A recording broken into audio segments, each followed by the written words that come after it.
Hello everyone, good afternoon. I usually come to you in the morning, but today it is the afternoon. And today I'm going to talk about this limited time bundle that we have available this month. It is while supplies last or until the end of the month, whichever comes first. It is called the Blended Seasons Bundle. And right here is the stamp set. It is so big, there are so many images and words in this stamp set that it comes in two cases. In a moment I'm going to flip this around so we can get a better look at it. And it also comes with the blended, it's called, well, the Stitch Seasons framelits. And I love the labels on these Stitch Seasons framelits, and there's some other pieces that I'm going to talk about in a moment. So I have been stamping with this bundle this week, and I have some great cards to show you. I'm going to show you how to make them, and I'm also going to share some of the things I learned about this bundle while I was using it. So what I'm going to do is I'm going to flip the camera around, and I'm going to show you what I learned. If you have any questions along the way, please feel free to ask. If you're watching this video on YouTube, this will be a recording, but if you're watching it right now on Facebook, then it's live, and please feel free to ask questions. I will try and answer them at the end of the video, and if I don't catch it while it's live, I will go back in and answer questions that are posted after the recording. So let's get started and have a look at this bundle. Let me turn the camera around. All right, I hope we don't have a big rain coming down. We had a little bit of a thunderstorm coming through earlier. I should also mention, if you're interested in getting the Blended Seasons bundle right now, I have a bonus gift going on my blog this month. You can get, if you get the bundle, which is over $50, you can get this beautiful sparkle ribbon. Let me give you the exact same. It is black, which is the name here, glittered organdy ribbon, and this caught my eye when I was on the incentive trip. It's got these little glitter flecks throughout. It's going to be great for Halloween packaging, but it's very elegant, so it doesn't really scream Halloween necessarily. It could be just really pretty even on your Christmas packaging or on birthday cards and stuff, so it's really beautiful. So I'm giving this away this month with a $50 order in my Stampin' Up store. So you can get that. Not only that, Stampin' Up is also doing bonus days this month, and you'll get a $5 coupon if you place a $50 order this month. And here is the host code that you need to use if you are trying to get the bonus gift from me. And I also have that posted in the description of this video. If you don't want to type it out, you can just copy paste it from the video. But so let's have a look at this bundle. And here I have the framelits, and what I love about these framelits is they're double stitched. So they cut out a layer, but they also, the window they leave behind also has stitching on it. So let me just flip over to my little labels. And so there's 3 different sizes. Let me just pick this up. You can see there's stitching on that one. And when you cut them out, I've cut them out the 3 different windows. You can also see there's stitching on the outside. So if you were cutting this one out, it would also be vanilla, not white on the center, but you've got a double stitched piece. So whether you have the label or whether you are creating a window, you've got that nice little stitching on the outside. So that is kind of fun. And then it has some other pieces in it. We've got this beautiful sprig with a flower in it, just a little greenery sprig. It will cut out the bell that is the stamped image in the stamp set. We'll cut out a bow and a leaf and these 2 extra flourishes. And these don't match any of the stamps. only this bell is cut out by that. But we've got some great images in the stamp set.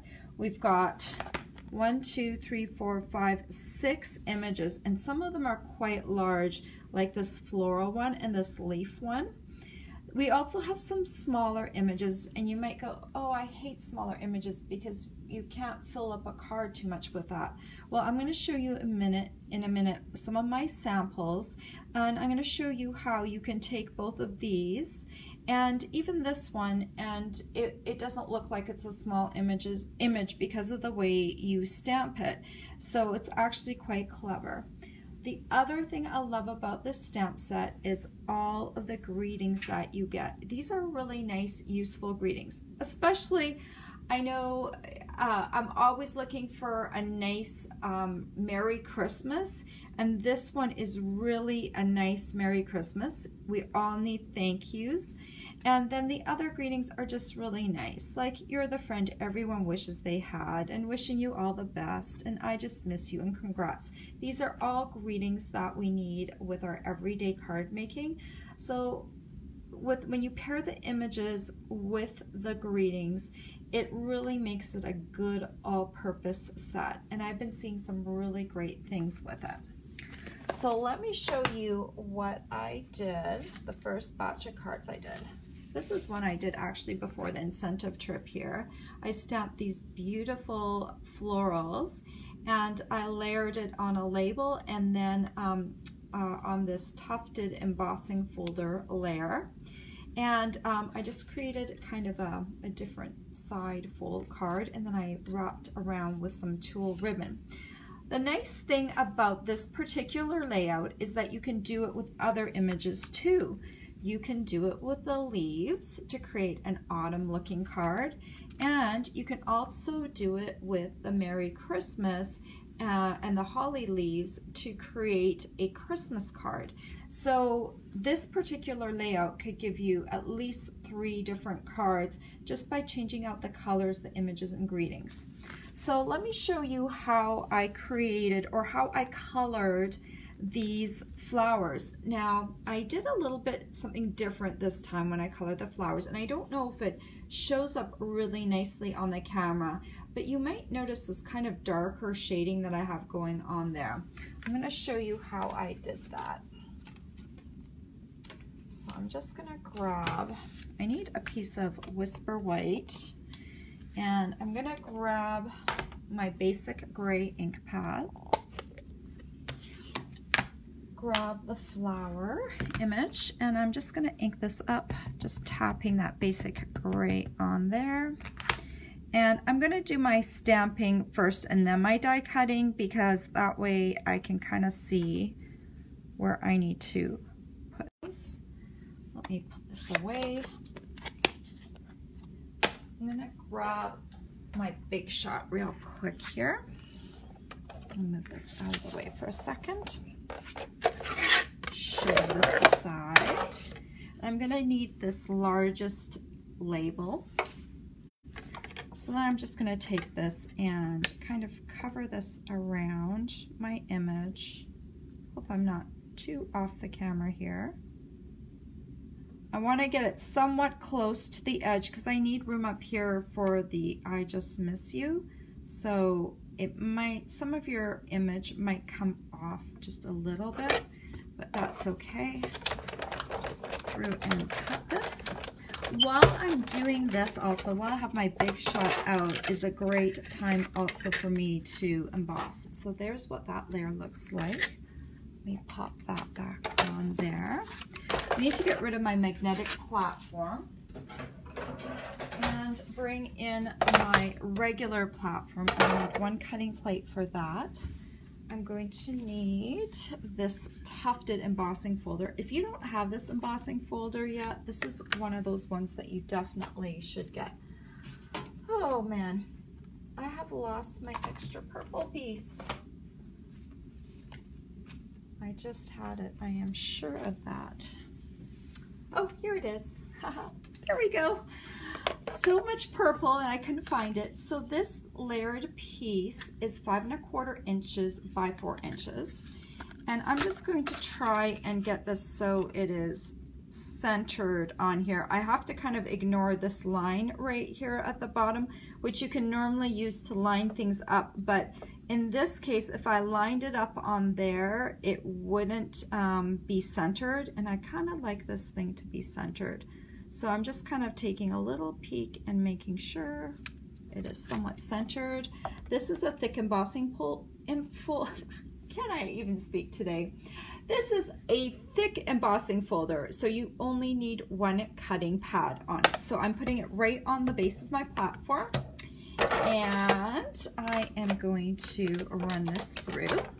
And if you're just joining me right now, thank you so much for joining me. I'm so glad to have you here with me this afternoon. So this is what it looks like. Now I can shove everything out of my way.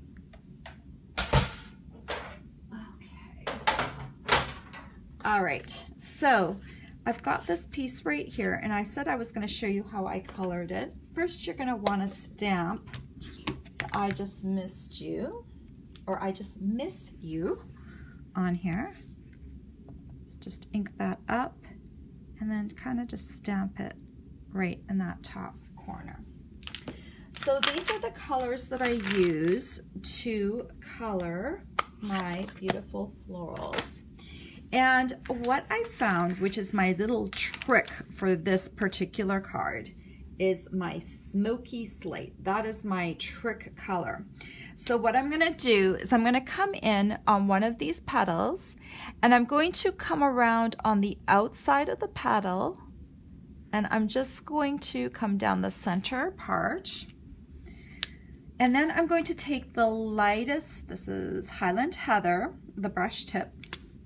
I'm going to come in and I'm going to go over that gray and bring it down over top and blend that through.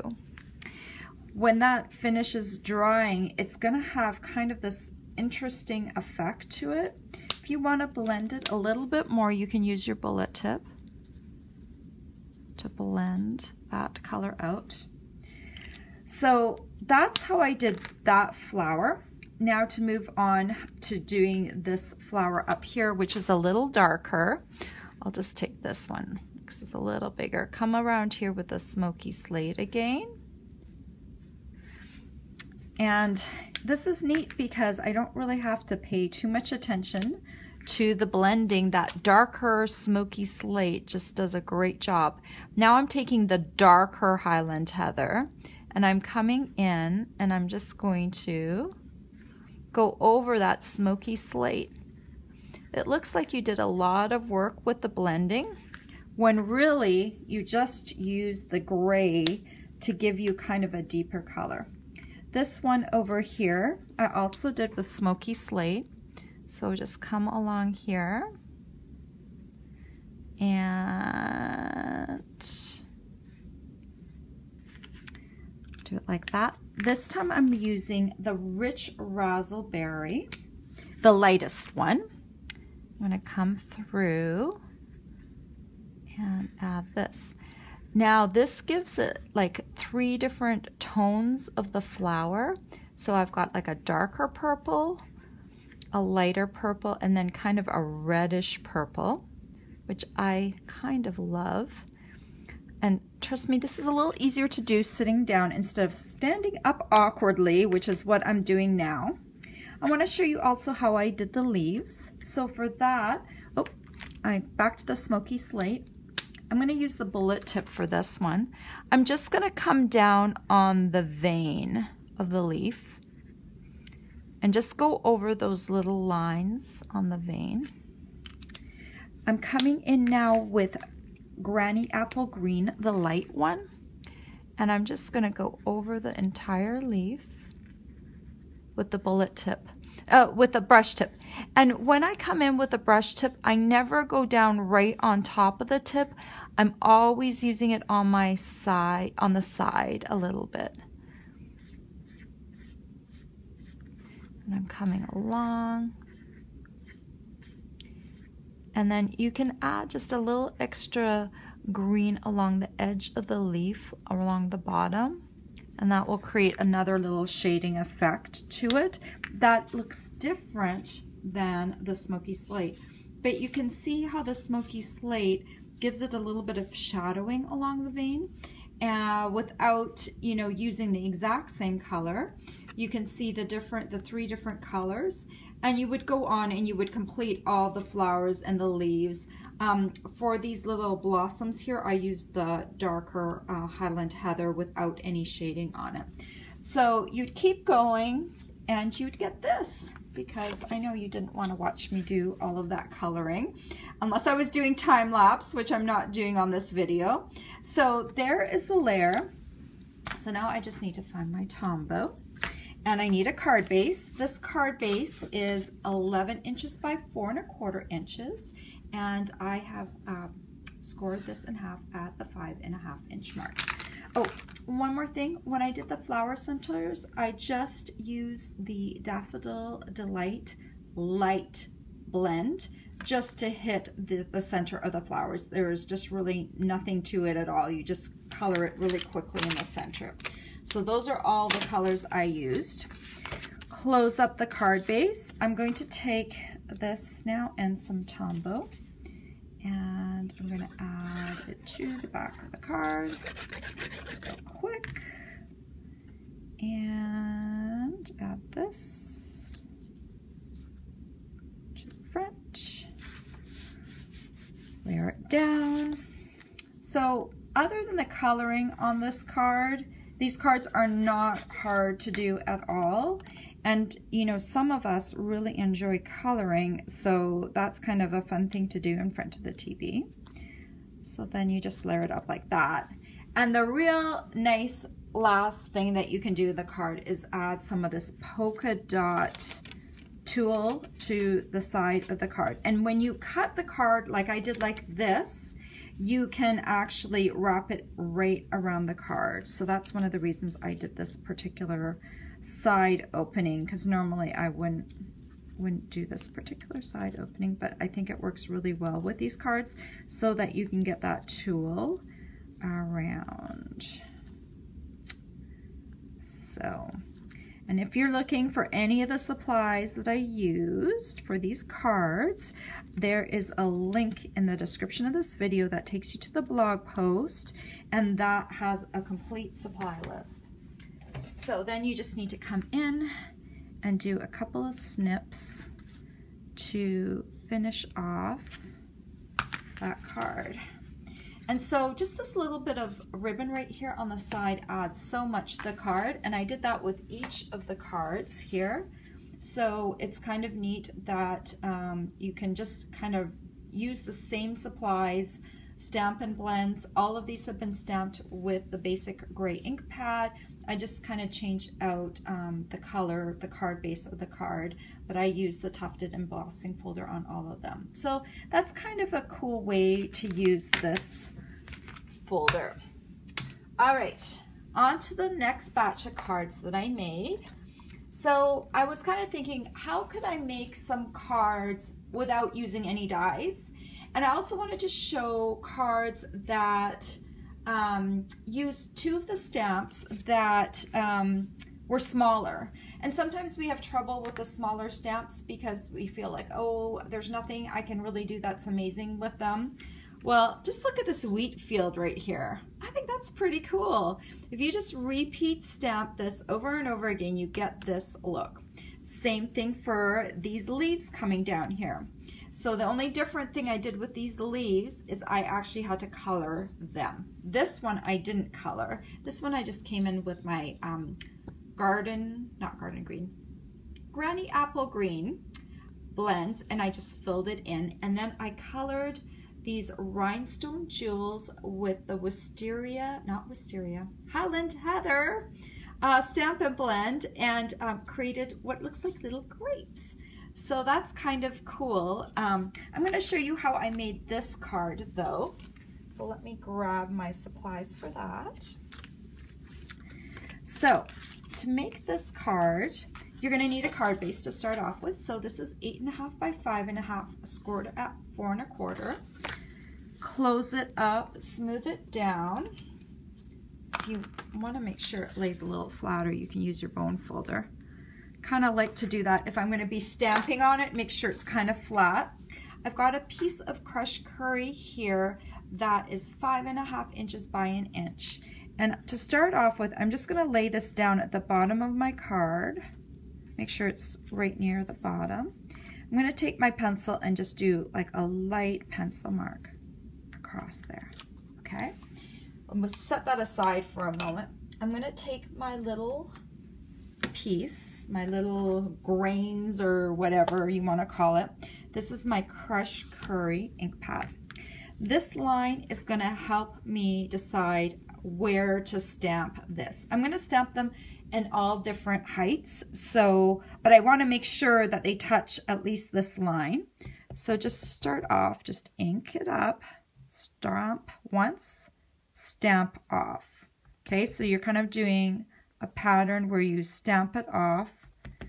I got a little bit of ink on my background here, but I'm going to go like full strength and then kind of stamp off a little bit right onto the card, because I want kind of a varied grain look. So I'm just coming along, stamping along. You can go a little lower too, and sometimes I'm going to stamp off and sometimes I'm not. And maybe once more. So you kind of get the idea, but you've got like a look, kind of a layered grain look. I didn't have to color any of that. And then just close this up. Come back in with my my crushed curry piece. And then I'll just put some glue on here. And, oh, you know what you can do? Just in case that pencil mark peeks out a little bit, you can just go ahead and erase that real quick, just in case it might be just above the crushed curry line. Come in and stick this down here on the bottom.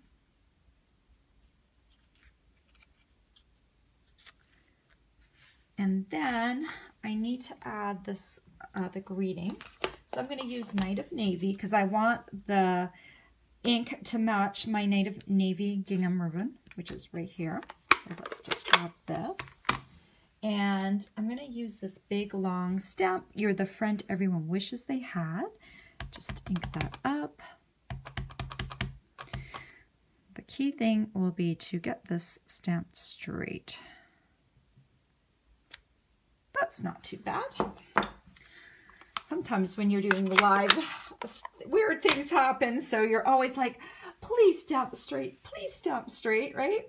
If I was stamping a lot of these, I would pop this onto the, at least the greeting onto the Stamparatus.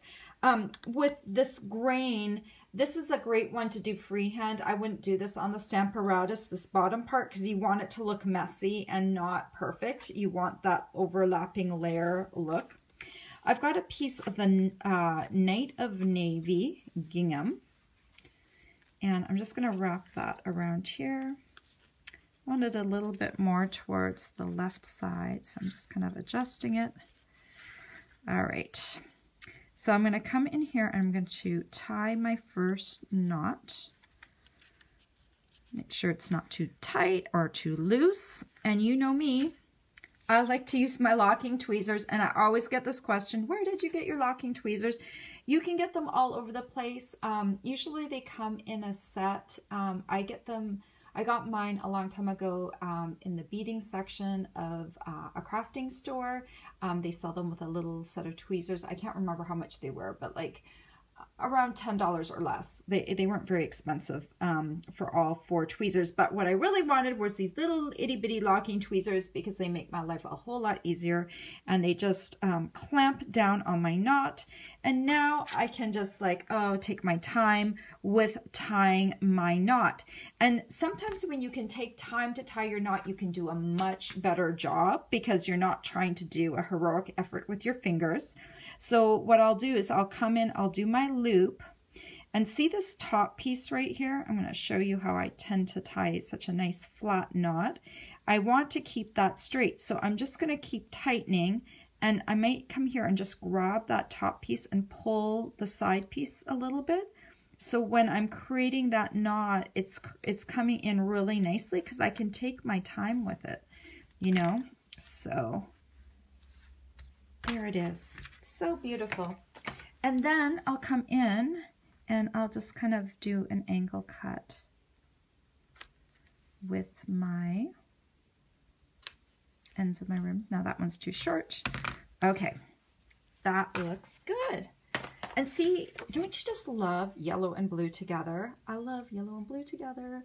And so this card was not hard to do at all. And that little bitty stamp, look how much it filled in that area. Now I will tell you, when I did the grape leaves here, I did not overlap and I did not stamp off. So these are just kind of side by side, except I made some longer and some shorter. So that's just one little difference that I did here. And I used the Granny Apple Green cardstock, and I used the gorgeous grape mini stripe ribbon here on top to kind of match my whole color theme.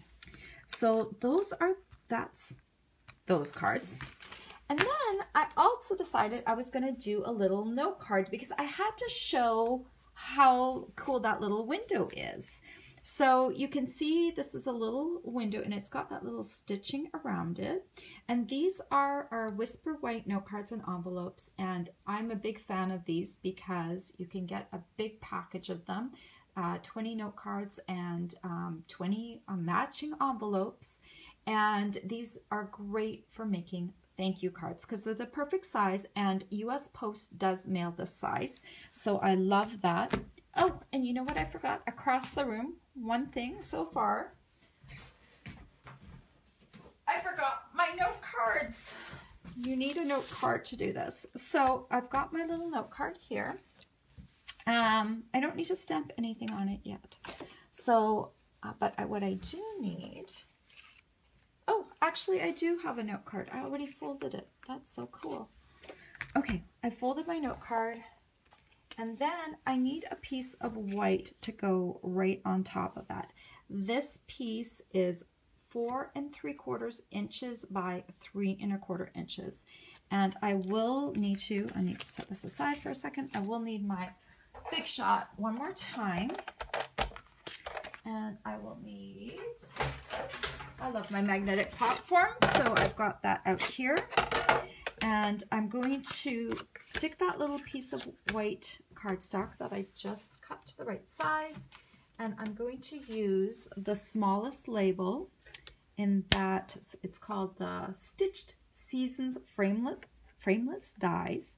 And this little one I will want centered on that piece because we're going to be creating that little window. So just take a little moment to get it looking like it's centered. And then you're going to run that through the Big Shot. And I'm not going to be using the center part of this label, but you can save this for, oh, this would make a nice little Christmas tag, don't you think? You could layer it up with another colored piece behind it, but you could stamp Merry Christmas on that, do a to from. So we never have to waste these cute little labels that you cut, even if you're just cutting the window, and you can see the little stitching around that.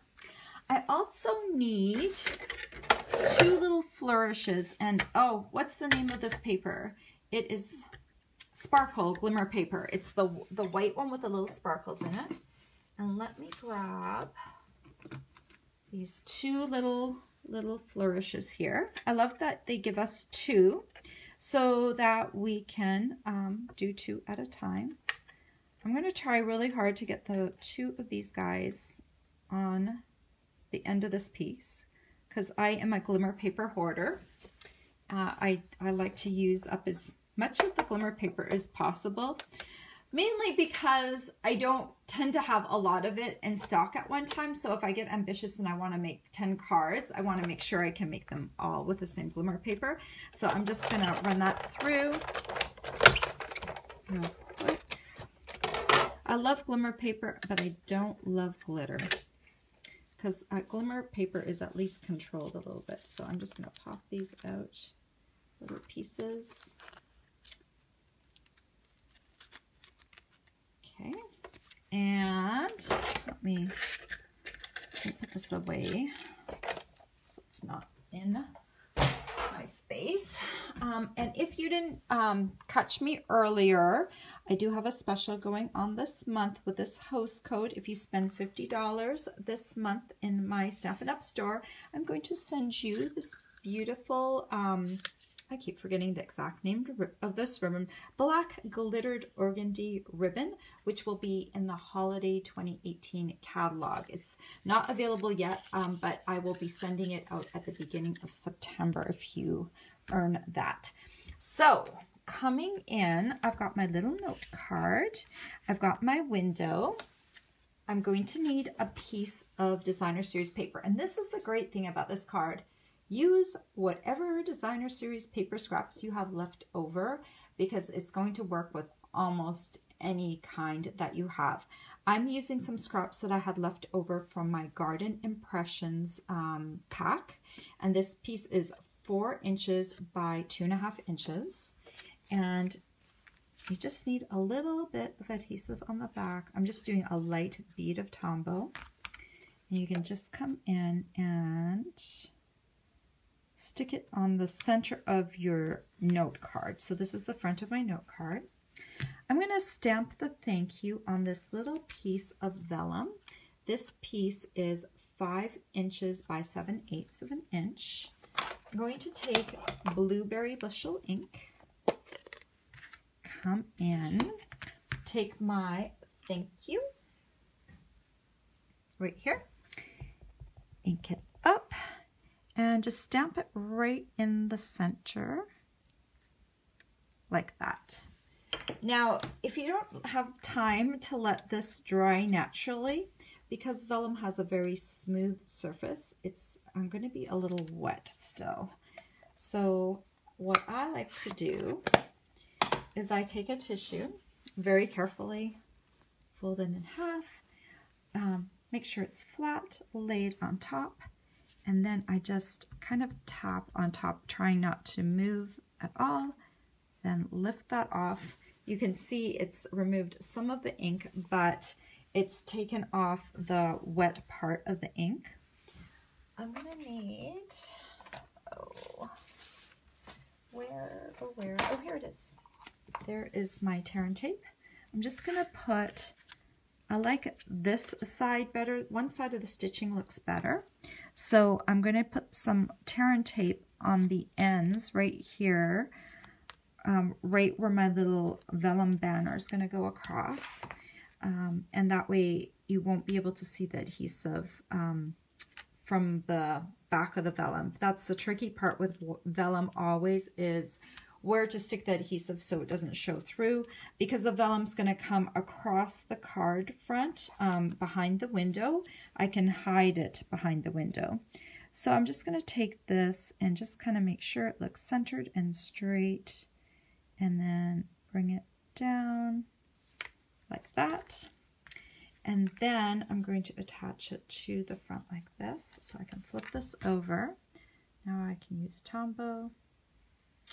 I don't like to use Tombow with vellum. I don't feel like the sticky surface works that well, like it doesn't adhere that well with vellum. So that's why I did tear and tape for that.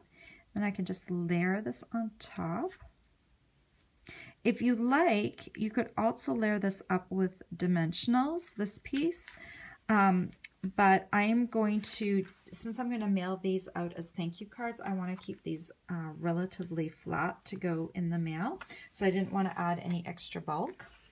Then I've got these two little swirly pieces. And I'm just going to take some Tombow, put them on the swirly piece, and stick that right up top here like that.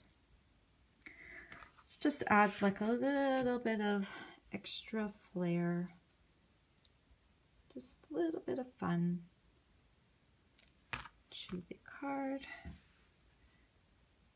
And then This one goes down here.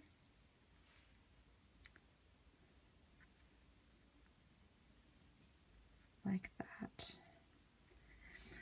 And there is the card. It's like really not that hard, but I love how we've got the little stitching around there, and I love how you can use up some of your smaller pieces of your designer series paper. And then these are the two of the other ones that I made. And so you can see how this looks nice with different designer series paper. If you have other scraps in the house, you can just kind of maybe match up the color, use a dark color for whatever words that you're putting across the front. So it's just like a really pretty, happy little thank you card. So there are some really cool cards that I just shared with you with the Blended Seasons bundle. If you have any questions about the bundle, I hope you'll ask them. I'm going to scroll back and see if I missed anything. Thank you for the compliments. Oh, someone said purple is her favorite. I know purple. I love purple right now because we didn't have a really great purple for the longest time. So that's why I really love using it now. So we've got the little note cards, 1, 2, 3. Let me move those off to the side. We've got the simple stamped cards, you know, that you could just do with stamping, no die cutting at all. Okay, there's a repeat of that card. And then you've got the 3 that I showed you at the beginning that use that big label. So there's a lot of versatility in this stamp set and die cut bundle. Tomorrow I am going to share with you, it's either going to be my card or my 3D. I have 2 projects that I'm going to share with you, a fancy fold card and a 3D project. I haven't decided yet which one's going to come tomorrow, but I will share that with you tomorrow. It's also using the Blended Seasons bundle because I wanted to really give you a good idea of the different things that you could do with this bundle and show its versatility, that it will carry you all the way into Christmas and, well, fall, Christmas, and you can do a lot of different stamping with it, even though it is only available this month and it is limited time. So if Stampin' Up! Runs out of this bundle, we will not be getting it in. So if you're interested in this, I would hop on it right away and get it as soon as possible because you don't want to miss out on getting it, because I know that Stampin' Up! Produces the stamps in-house, but the dies, they come over from overseas, and so they're not readily available, so they won't be getting them in again. So that's why if you like these, you need to get them now. Anyway, if you have any questions in the future on this bundle or anything else, just post them to this post, and hopefully I'll get a notification. You could also use the contact form that I posted in the description of this video, and that's another way, I guess a better way to make sure that you reach me if you don't hear back from me. So, oh, here's a question. This is a really good question from Anne. She says, should you use the light first when coloring the blends or the dark? So I am not a blends expert, but I will tell you, I was on the incentive trip with someone that was a Copic certified instructor who loves our Stampin' blends. And I mentioned this on another video earlier this week. She loves them because they really are great colors. They are easy to use. She likes the tips. She thinks they're easy for new people, and she loves that they come in Stampin' Up! Colors. So she was very positive about Stampin' blends, which I thought was really cool because she does deal with Copics. So that was the first thing. Then I asked her a bunch of questions, and I said, so what should you use to color first? Should you use dark or light? And she goes, it doesn't matter. So the answer to your question is you can do it both ways. You can do the shading first and then come in and blend it out, or you can use the light first and then bring the dark back in. So you can do both. If you are a beginner, what I recommend, the easiest way, and this is what she told me too, was you can either like shade, you know, in the areas you want to shade first, and then come back in with the exact same color and go over it, because that is the easiest way. That way, you know, you're not like adding a lot of color, because it's just going to be a slight shade darker. And so once you get comfortable with that, then you can like start to add in maybe the light and the dark, or just even a different color. And I really love how I did this too, because this one with the shading with the smoky slate first and then bringing in the color, it really added a lot of depth, and I didn't really have to think about it. So I liked using this technique as well. So first I would try just doing the light. I always find the light one is a little easier to use. So do light with the light. You could try the smoky slate with the light, or I also did it with the dark here. So you can try that. But she told me that there isn't a right way or a wrong way when it comes to that. So I feel a little bit more confident and tell you the answer for that question, because I talked to someone that is experienced with them, because I am not experienced with them. So I kind of just play around and do what I love. So, and if you're joining me late, we're right at the end of this video, so please feel free. I'm going to post this on my Facebook page, and you can go back and watch it from the start, because I go over how I made all 3 of these different types of cards. Anyway, I hope you guys will have a great afternoon, and if you don't have this bundle yet, just click down below on my link to my blog, and you can click over to the Stampin' Up store, and you can see more about it, or you can purchase it from me. And remember, this month, August 2018, I have a host code going. You can get this beautiful black glittered organdy ribbon as a bonus gift if you spend $50 in my store. And you also get a bonus day for every $50 you spend in August 2018. You get a bonus coupon from Stampin' Up this month that you can use in September. So that's a really cool thing to get. So I hope you guys have a great day. Take care. Bye-bye.